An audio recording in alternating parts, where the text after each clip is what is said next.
Bhagalpur station से तकरीबन 4 kilometre की दूरी पर नाथनगर थाना अंतर्गत अवस्थित है। पश्चिम दिशा में शेख अहमद समरकंद का मज़ार, जिनको मखदूम शाह के नाम से भी लोग जानते हैं, लेकिन इनका वास्तविक नाम शेख अहमद समरकंद था।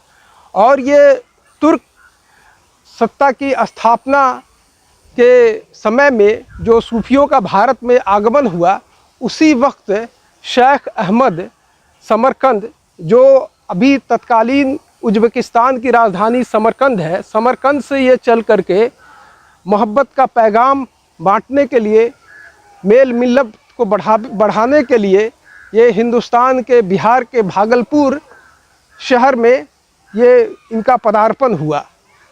कहते हैं कि इनका, पहले मैं अपने सम्मानित छायाकार को कहूँगा कि पहले ये जो तख्ती है उस पर एक बार दृष्टिपात करें और आगे आए।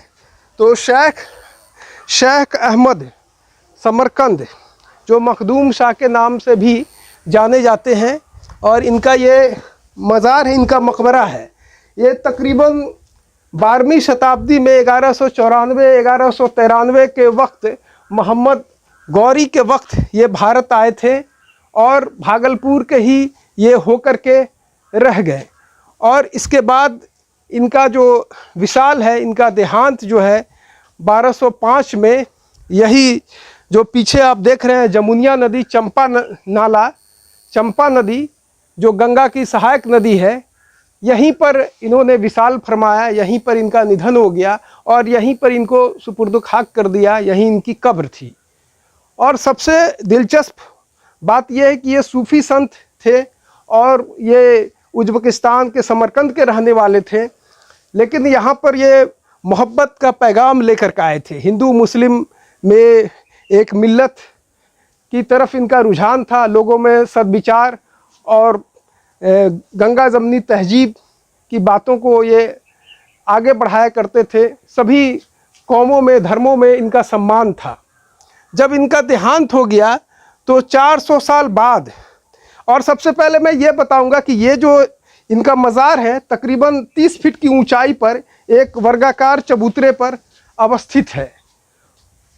और यहाँ जो ये लेटे हुए हैं, जो इनका मज़ार है, इसके विषय में कहा जाता है कि आज से तकरीबन जब इनकी मृत्यु हो गई तो 400 साल बाद 1205 में इनकी मृत्यु हुई, और 1605 से लेकर 27 जो नूरुद्दीन जहांगीर का शासनकाल था, मुग़ल बादशाह, तो मुग़ल बादशाह नूरुद्दीन जहांगीर इसी रास्ते से, इसी जमुनिया नदी से ये बंगाल की ओर जा रहे थे, और यहीं पर इनका मस्तूल, इनका जहाज़ नूरुद्दीन जहांगीर का आके रुक गया, और तकरीबन 2 दिनों तक वो जहाज़ रुका रहा।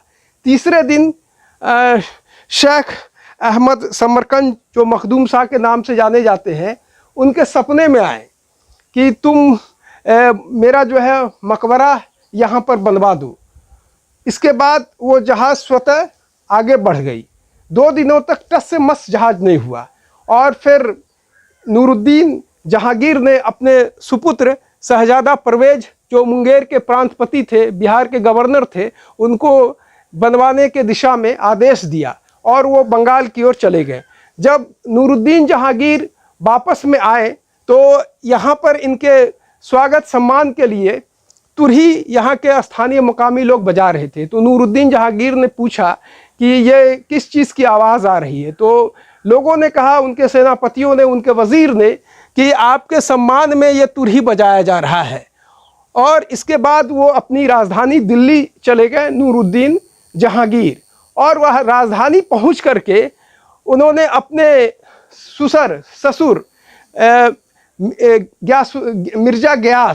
मिर्ज़ा गियास बेग, जिसको इतिहास में एतमादुद्दौला के नाम से, लक़ब से भी जाना जाता है, एतमादुद्दौला, जो नूरजहाँ के पिता थे, और जहांगीर के ससुर मिर्ज़ा गियास बेग को भागलपुर भेजा गया मकबरे के डेवलपमेंट को देखने के लिए। तामीरी काम कहाँ तक पहुँचा है, कहाँ तक बना है, उसको देखने के लिए भेजा गया मिर्ज़ा गियास बेग को।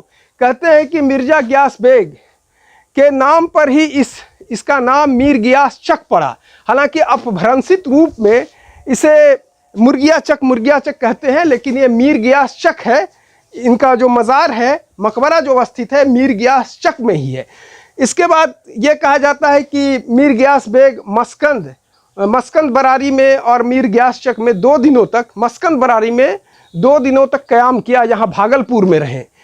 ये नूरुद्दीन जहांगीर के ससुर साहब।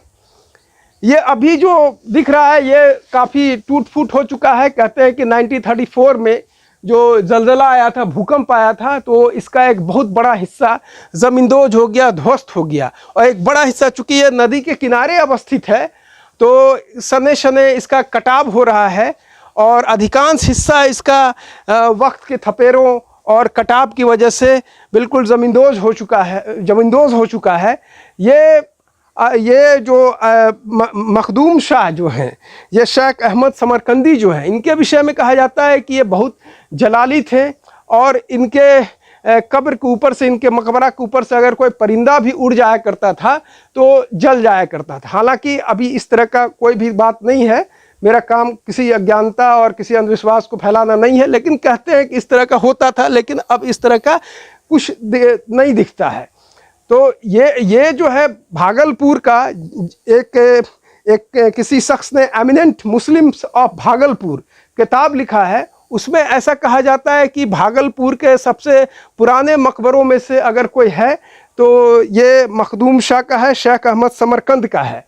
और ये पूरा इलाका इन्हीं के नाम से, मीर गियास चक के नाम से जाना जाता है, लेकिन इसका अधिकांश हिस्सा टूट फूट हो चुका है। हालांकि यहाँ पर एक सेवादार है, मैं कहूँगा अपने सम्मानित छायाकार को आगे आएँ और इसके पूरे चीज़ को दिखाएं। और देखिए ये काले पत्थरों का बना हुआ, जिसको संग अखवत कहते हैं, उस समय काले पत्थरों का 12वीं शताब्दी में इस्तेमाल हुआ करता था।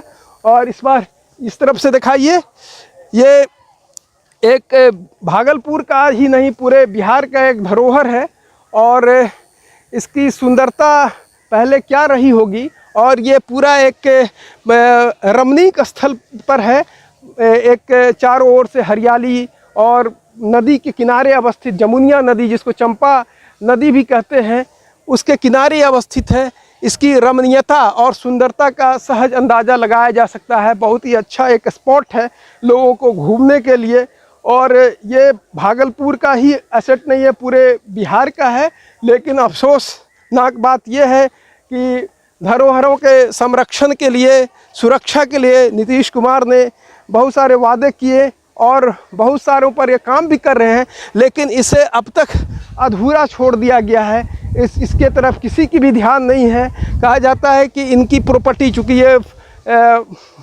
ये वक्फ के अंदर आता है, इसके तहत काफ़ी ज़मीनें हैं, लेकिन अभी ज़्यादातर लोगों ने अतिक्रमण कर लिया है। ये सिर्फ यही हिस्सा नहीं है, आप ये बाहर का ये मैं दिखा रहा हूँ। एक यहाँ भी कहते हैं कि इनके एक छोटे बेटे का ये मज़ार है। और जो मैंने ये तख्ती के विषय में कहा था, तो उसमें जो 4 पंक्ति है, 2 पंक्ति अरबी में है और 2 पंक्ति फ़ारसी में है। जिसमें पहले पंक्ति में अरबी में जो 4 खलीफाओं का नाम उत्कीर्ण है, और 2 पंक्ति जो पारसी में है, पर्शियन में है, उसमें इनके विशाल का, इनके देहांत का वो कुतबा भी खुदा हुआ है। तो ये इनका मुख्य द्वार है। और इस तरफ मैं फिर नीचे की तरफ अपने सम्मानित छायाकार के साथ आ रहा हूँ। ये पूरा इलाका पहले ये बियाबान था, लेकिन आज ये घनी आबादी वाला इलाका है और यहाँ पर लोगों ने इनकी ज़मीनों पर कब्ज़ा कर लिया है। और ये आप देख सकते हैं कि टूट फूट का ये पुल बिल्कुल शिकार। यहाँ पर एक गेट हुआ करता था, ये जो प्रवेश द्वार जिसको बोल सकते हैं कि मकबरा में प्रवेश द्वार से पहले ये पहले गेट हुआ करता था। ये जिस तरह से आपको देख रहे हैं कि यहाँ पर एक गेट हुआ करता था और एक इसका पाया जो बिल्कुल वक्त की थपेरों और बारिश की वजह से ये नीचे जा चुका है। हालांकि इस मकबरा को बने तकरीबन ये 1200 में 1605 से लेकर 1627 के बीच में ये कभी बना होगा। आज ये लगभग 400-450 साल होने को जा रहा है, लेकिन इसका अधिकांश हिस्सा ज़मींदोज़ हो चुका है। और मैं अपने सम्मानित छायाकार को कहूँगा कि थोड़ा नीचे का नज़ारा दिखाइए, मकबरा से नीचे आने के क्रम में किस तरह से ये पत्थर की बनी हुई ये सीढ़ियाँ हैं, और इसी से लोग ऊपर चढ़ करके, अगर ज़मीन से आप इनके मकबरा तक पहुँचेंगे तो ये 25 फीट या 30 फीट का होगा। तो इसी के साथ मैं आपका दोस्त सईद अनवर, इस वीडियो को ज़्यादा से ज़्यादा शेयर करें, लाइक करें, सब्सक्राइब करें। अगर अच्छा लगा हो तो इसे ज़्यादा से ज़्यादा लोगों तक पहुँचाएँ। धन्यवाद। फिर मिलेंगे एक नए वीडियो के साथ।